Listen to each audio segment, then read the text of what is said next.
Heyo, it has definitely been a hot minute. I'm going to be going over some of what's been going on in my life recently, but before I get into that, I wanted to talk about the artwork super fast because I know I'm not going to have time to talk about it.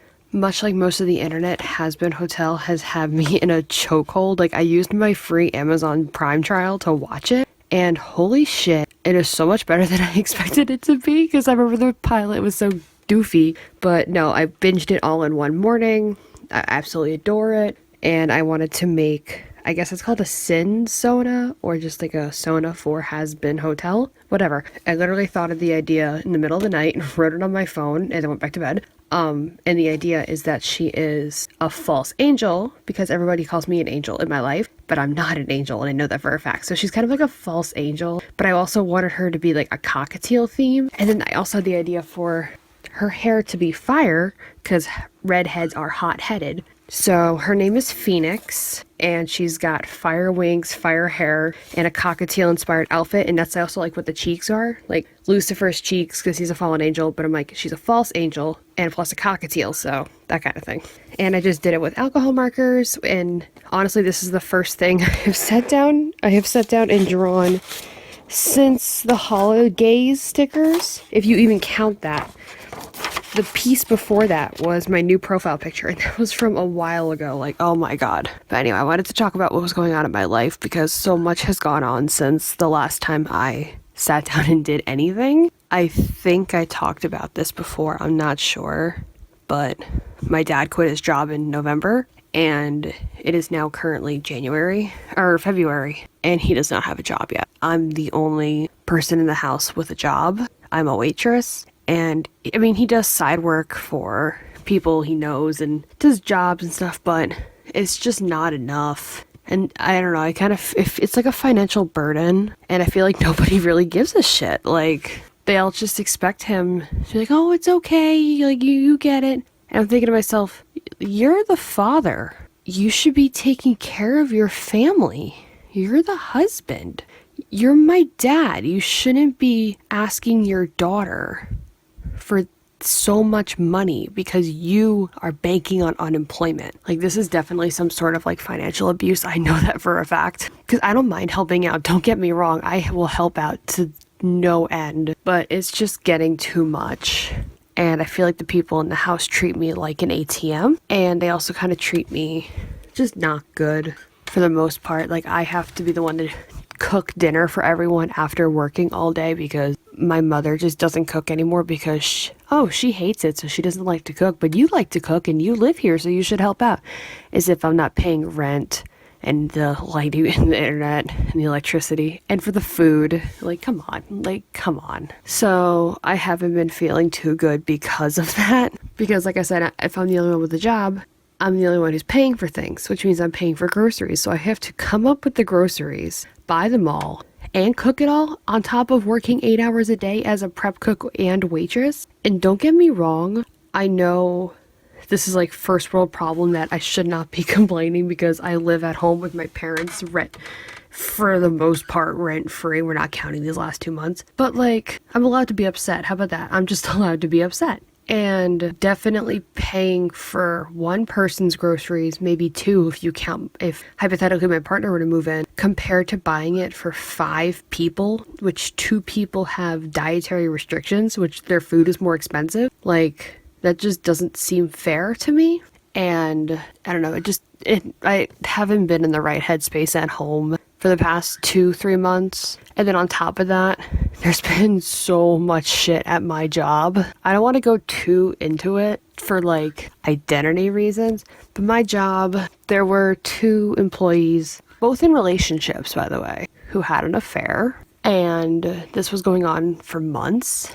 And I had a friend who works there with me. I love her to death. She found out, and one of the people in the affair was like her best friend in this place. So she had a freak out, and which gave me a mini panic attack. And then she told me and kind of confirmed what everybody's been suspecting, that they were together, one says sexting, the other says sleeping together. I don't know who to believe. I don't know.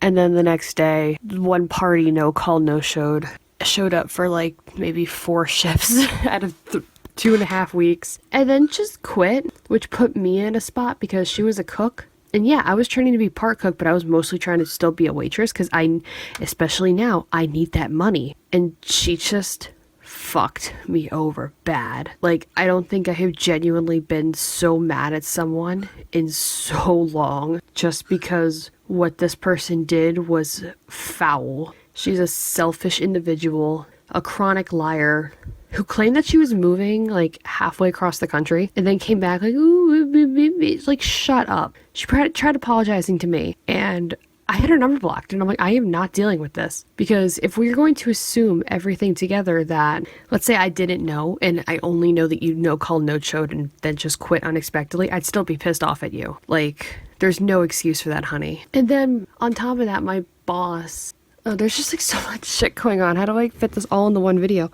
Because she quit, she's like dependent on me to like fill in that spot, to be her. And I'm like, I am not that girl. So I don't know what the fuck is gonna happen there. But she hired new wait staff and I'm sitting there like, I'm capable. Stop hiring fucking wait staff. Hire kitchen staff. You have 3 people who are able to cook and you're open 7 days a week. Hire more fucking kitchen staff. Get off your pedestal and do your fucking job as a business owner. And maybe she just doesn't like me waitressing because I'm like different, because I have facial piercings, I have tattoos, but I'm not like obnoxious, disgusting with it. I have my industrial, 5 lobes, my helix, my eyebrow, my nose, and then my cyberbite. It's not a lot, but she treats it like it's the end of the fucking world. Like, apparently I heard a rumor that she was going to tell me to take out my piercings, but apparently she never got around to it because she was scared that I would quit, which I would, probably. Or I would ask her for money for the clear studs so I could wear those if she wants to be a bitch like that. But there was nothing from that.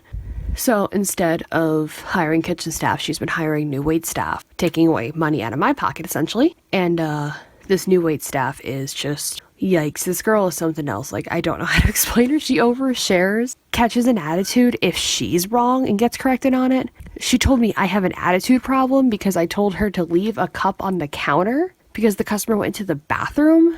And I'm like, we are not playing this game. She gets mad.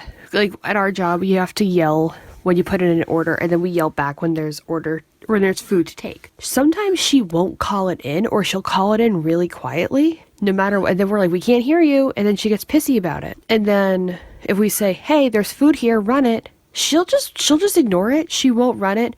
And now she has the new guy who's also fucking wait staff, but I mean, he's being trained for kitchen staff too, but still doing the same thing. He's ignoring the food, and we're like, oh my fucking God, I can't do this. I can't fucking do this. And this whole thing is just stressing me out, but hopefully everything will be okay. Because for the most part, I'm okay financially.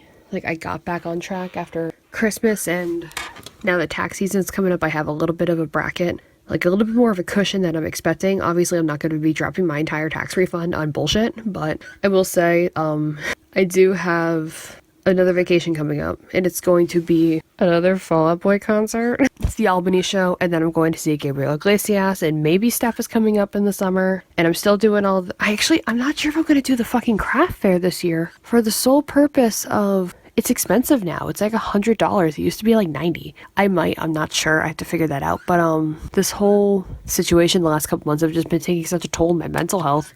Like, I actually started taking a break from Instagram. I didn't post for like almost, I want to say for like 3 weeks. And then when I started posting again, I started only posting like 3 times a week. And now I'm down to 2 times a week still, because I just cannot mentally deal with anything else right now. And I haven't even been posting about my Etsy shop. So I've had not a single sale all year. I've gotten to the point right now where I am just so in my own head still that I just don't care about my Etsy shop right now. I really, really don't. I'm trying to prioritize my mental health over everything, but it's hard to prioritize your mental health when you're in a situation that you can't get away from. Like my situation, I can't just leave. I can't leave the family. And that's one other thing my family likes to do, is that if I say, I'm miserable here, you guys make me feel like shit, their response is, well, you can leave. But if I say I can't leave because I am not financially stable enough to be on my own, because I've been pouring all my money into you guys.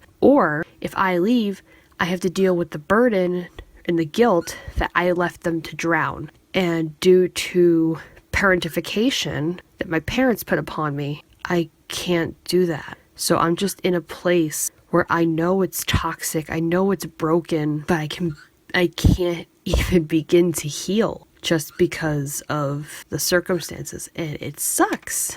But what are you gonna do? Draw Hazbin Hotel characters until you feel better, probably. This video is getting kind of long. It's probably long. Next week's video is a vlog from December 15th of last year. I went to a Battle of the Bands with my friend who discovered the affair. This was before we discovered the affair. Like, we discovered the affair like 2 days after we went to this concert. So I think I'm just gonna leave it at that. And thanks for being there and like not just abandoning me when I haven't been posting anything. I'm going to try to be getting back into stuff. I have had plans for months to go back to YouTube and just haven't been able to do it. Like I said, I'm prioritizing my mental health. I think I'm just gonna put the phone down and go to bed because it is like 1 in the morning. So thank you guys so much for watching. My Etsy, if you would like to support me, help me get me out of this hole, is down below. And my Instagram to support me there is also down below. Thanks guys, I love you, and I will see you the next time I see ya, probably next week. Bye!